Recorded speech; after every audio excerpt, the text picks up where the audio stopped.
జీవిస్తూ ఉన్నాడో, ఈ మొత్తం అంతటిని కూలగొట్టుకోవాలి. ఒక ఉత్పరివర్తన మళ్ళీ మనం తీసుకురావాలంటే, పరివర్తన తీసుకురావడానికి. చూసారా?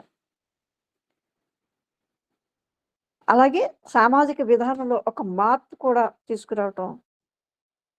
ఒక మార్పు ఆహ్, రావడం అనేది అప్పుడే జరుగుతుందనమాట. ఎందుకని? భావాల్లోకి పూర్తిగా మనం పారిపోకుండా, ఇంతకు ముందు అనుకున్నాం ఎంత ఉదాత్తమైనవని కూడా.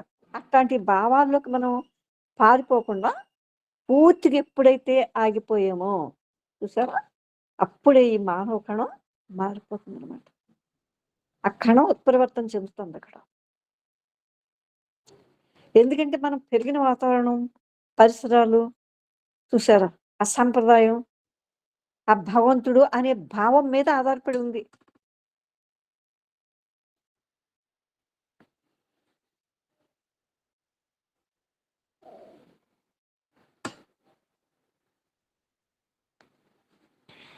ఇక్కడంతా కూడా పరిస్థితుల మీద, జీవితం మీద, మన సంప్రదాయాల మీద ఆధారపడి చూసారా? మనమంతా కూడా ఒక భావాల్ని, ఇలాంటి భావాల్ని ఏర్పరుచుకున్నాం అనమాట.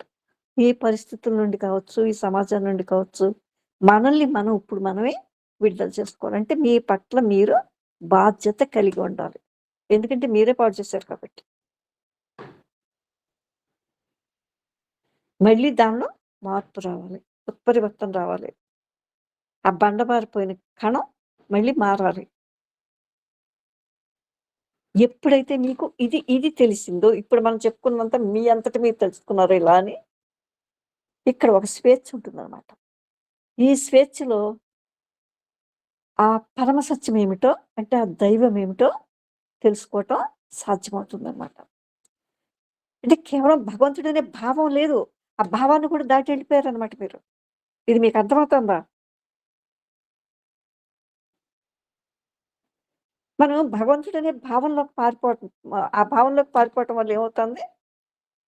ఉదాత్తమైనటువంటి మనసు, ఉదాత్త కార్యక్రమాలు అనుకోవటంలో ఈ భావంలోకి పారిపోతున్నామనమాట. ఇప్పుడు ఎప్పుడైతే మనం చెప్పుకున్న ఈ తెలివంతా మీకొచ్చేస్తుందో చూసారా? ఇక్కడ ఒక స్వేచ్ఛ ఉంటుంది. అప్పుడింక ఈ భావాల్లోకి వెళ్ళదు. భగవంతుడు అనే భావాన్ని వదిలేసి అసల ఆ భగవత్ అదేంటో అది తెలుసుకోవటం సాధ్యమవుతుందనమాట మనకి. భావంతో సరిపోదిక్కడ. భావానికి అతీతంగా వెళ్ళిపోవాలి మీరు. ఆ భావానికి ఎప్పుడైతే మనం అతీతంగా వెళ్ళామో చూసారా? అప్పుడే సమస్య పరిష్కారం అవుతుంది. అంటే సత్యం ఏంటంటే భగవంతుడేంటో మీకు మీరే స్వయంగా కనిపెట్టగలుగుతారనమాట. ఎందుకంటే నాకు నేనే సిద్ధం చేసుకున్నాను. నా ఆచారాలతోటి, నా సంప్రదాయాలతోటి,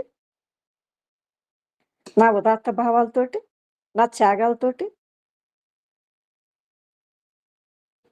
చూసారా? ఇంతకీ అక్కడ ఛేదించింది ఏదీ లేదు. అసలు అక్కడే ఉండిపోయింది.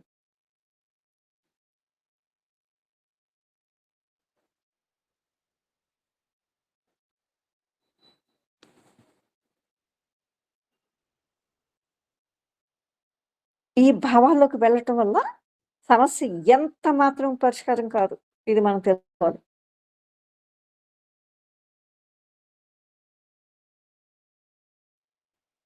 అది మనిషి చేసినటువంటి కుటిల కల్పన అంటున్నాడీయన.